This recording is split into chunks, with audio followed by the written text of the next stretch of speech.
কি সেই পথ আমাকে বলে দাও। আপনার সরোবরের দক্ষিণ তীরে এক মুনিবর বসে বসে জপ করছেন।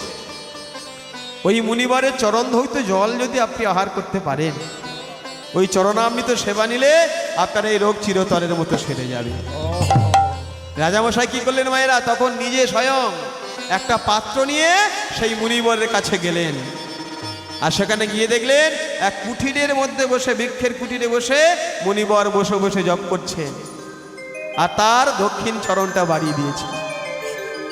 রাজামশাই যখন চরণামৃত নিতে গেলেন, দেখলেন সেই মুনিবরের চরণে হয়েছিল অসহ্য কুষ্ঠ ব্যাধি, পুজ রক্ত ঝরে ঝরে পড়ছে। সেই দৃশ্য দেখে রাজামশাই মনে মনে ভাবছে, কি মুনিবরের চরণ যে পচে গিয়েছে, এই পুজ রক্ত আমি কেমন করে আস্বাদন করব। রাজামশাই করজোড়ে করে বললেন, মুনিবর, আপনার চরণামৃত আমার বড় প্রয়োজন, যদি কৃপা করে এই চরণটি নিয়ে যদি বিপরীত চরণটি বাড়িয়ে দেন তাহলে আমি খুবই উপকৃত হই। মুনিবর সেই চরণটি গুড়িয়ে নিয়ে বিপরীত চরণটি বাড়িয়ে দিলেন মায়েরা। কিন্তু সেই চরণে আরো আরো অসহ্য কুষ্ঠ ব্যাধি আর পুজ রক্ত তো ঝরছে, এমনকি সেই চরণটা পোকা হয়ে গিয়েছে, পোকাগুলো কিলিবিলি কিলিবিলি কিলিবিলি কিলিবিলি করছে। রাজামশাই কোনো উপায় না পেয়ে সেই চরণ ধৌত করে সেই চরণামৃত তার পাত্রের মধ্যে নিলেন। আর পাত্রের মধ্যে নিয়ে ভরে নিয়ে যখন দর্শন করছে, দেখছে পোকাগুলি সব কিলবিল কিলবিল করছে। রাজামশাই মনে মনে ভাবছে, এই পোকা আমি কেমন করে আস্বাদন করব, এই পোকা মিশ্রিত জল আমি কেমন করে পান করব। রাজামশাই মনে মনে ভাবলেন, আমি এক কাজ করি, এই চরণামৃত আমি ঘরে নিয়ে যাই, এই পাত্রটা রেখে দেব, ওই পোকাগুলো থিতিয়ে যখন নিচে বসে যাবে উপর থেকে আমি তখন চরণামৃত পান করে নেব।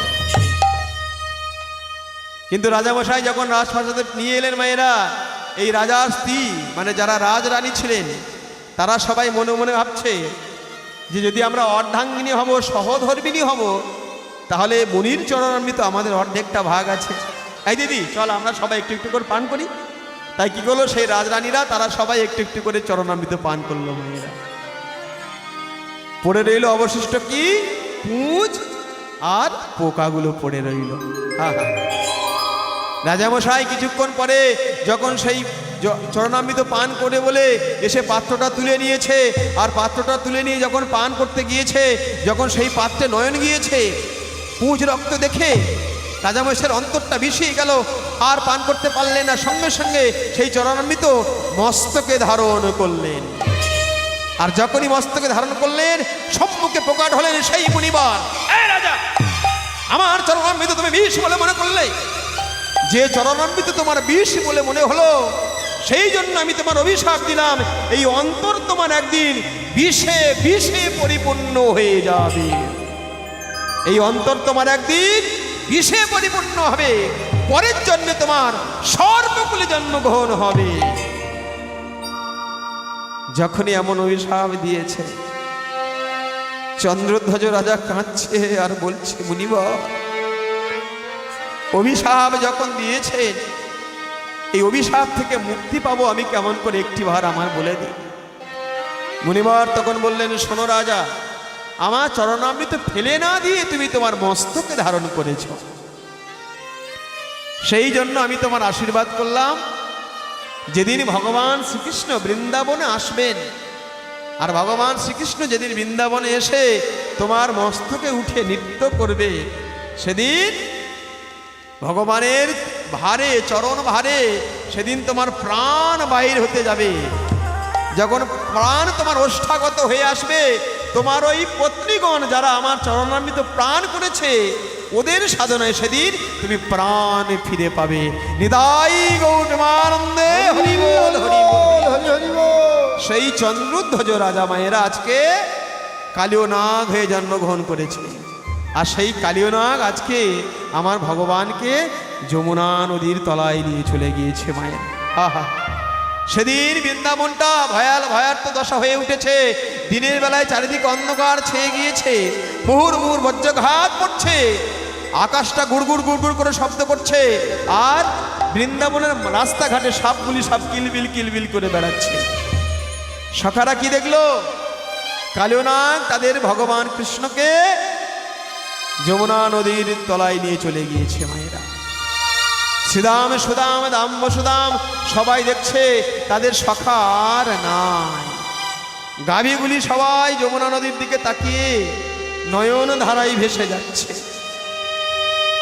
তারা কথা বলতে পারে না, কিন্তু তারা হাম্বা হাম্বা রবে ডাকছে আর বলছে, গোপাল ফিরে আ, গোপাল ফিরে আ।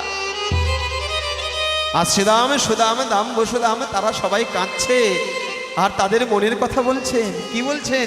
আহা শ্রীদাম সুদাম আদি যত সখাগণ,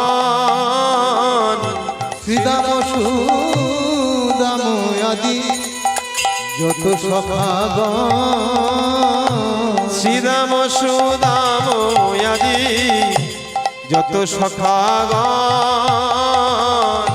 শ্রীদাম সুদাম আদি যত সখাগণ, কালিদহের তীরে সবাই কাঁদিয়া মগন, কালিদহের তীরে সদাই কাঁদিয়া মগন। শ্রীদাম বলছে, সুদাম রে আজ বলাই দাদা আসে নাই বলে মা যশোমতী আমার ভাই কানাইয়ের দায়িত্ব দিয়ে পাঠাইছিল, কিন্তু আমি তো আমার দায়িত্ব পালন করতে পারি না। তাই বৃন্দাবনের মাটিতে দাঁড়িয়ে কথা দিলাম, তোরা কেউ যাস বা না যাস, কালিদহের জলে ডুবে আমি প্রাণ ছাড়িব। কালিদহের জলে ডুবে আমি প্রাণ ছাড়িব, কালিদহের জলে ডুবে আমি প্রাণ ছাড়িব, কালিদহের জলে ডুবে আমি প্রাণ ছাড়িব। কানাই কানাই বলে আমি মরে যাব,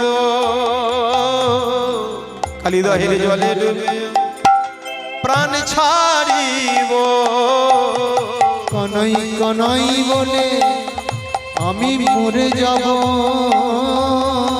আরে ঘরে ফিরে যাব না রে, কানাই কানাই বলে মরে যাব, আরে ঘরে ফিরে যাব না রে, কানাই কানাই বলে মরে যাব, আরে ঘরে ফিরে যাব না রে, কানাই মরে যাব, ঘরে ফিরে যাব না রে।